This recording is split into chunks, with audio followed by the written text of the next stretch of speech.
Quelle est la signification de l'imposition des mains? Cela témoigne du fait que nous sommes venus sur la base de l'homme céleste corporatif, le seul corps, de sorte que dans l'imposition des mains, il y a le témoignage rendu par 2 ou 3 ou davantage, par un acte d'identification, que nous ne sommes pas des unités isolées, mais que nous sommes un corps collectif ou corporatif. L'homme céleste corporatif. La base du Seigneur lui-même était celle du corps, celle de l'homme céleste corporatif. Il n'y a aucun doute que c'est dans cette vie d'unité dans l'esprit, comme la vie de l'homme céleste, que nous découvrons les plénitudes plus grandes de Christ. Il y a toujours quelque chose de plus dans 2 personnes que dans une seule. Il y a toujours quelque chose de plus du Seigneur dans une relation qu'en étant isolé.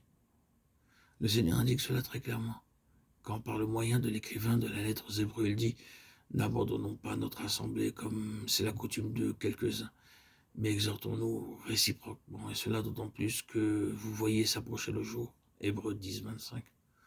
Pourquoi devait-il spécifier « vous voyez s'approcher le jour » ? Parce que c'est le jour de la plénitude, le jour de la consommation. Le fait de nous rassembler d'autant plus en vue de ce jour permet au Seigneur de donner d'autant plus en vue de cette plénitude finale. Nous avons d'autant plus besoin de cela que nous approchons de la fin et du commencement de ce jour. La base de l'homme céleste personnel et corporatif est la base que nous devons prendre de façon tout à fait déterminée. Tout vit en Christ, l'homme céleste. Le principe dominant de l'homme céleste est la vie éternelle. Tout vit en lui.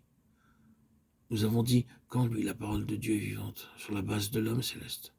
La parole devient vivante. Engagez-vous sur cette base et vous éprouverez que les choses sont réellement vivantes. Abandonnez votre propre base et prenez la sienne et vous trouverez la vie. Mettez cela à l'épreuve si vous le voulez. Si vous conservez votre base, vous mourrez ou vous resterez dans la mort. Vous dites « Oh mais Seigneur, je suis tellement faible. » Eh bien, restez sur ce terrain-là et voyez si vous ne mourrez pas. « Seigneur, je suis tellement insensé. » Eh bien, restez sur cette position et voyez de quelle mesure de vie vous jouissez. Le domaine de ce que je suis est celui de la mort. Et même s'il s'agit de l'autre aspect, de l'ego, du moi, qui pense être quelque chose qui, dans une certaine mesure, est autosatisfait, autosuffisant, c'est la mort. La base de ce que je suis, quelle qu'elle puisse être, est celle de la mort. Ce n'est pas la base de l'homme céleste. Engagez-vous sur la base de l'homme céleste et vous trouverez la vie. Abandonnez votre propre base et prenez la sienne, et ce sera la vie.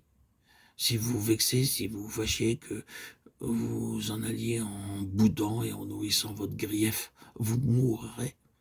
Espérez-vous que le Seigneur viendra à vous, là où vous êtes, vous supplier. Oh, ne sois pas vexé à ce point, ne fais pas trop attention à cela.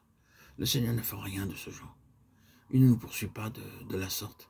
Il nous dit, oh, tu dois abandonner cette base et revenir à la mienne.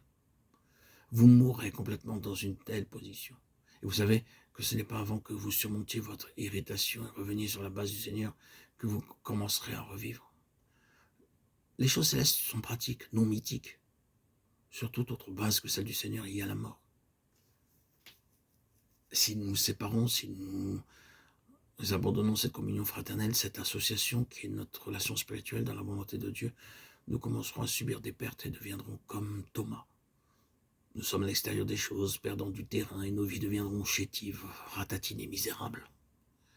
Le Seigneur ne courra pas après un Thomas.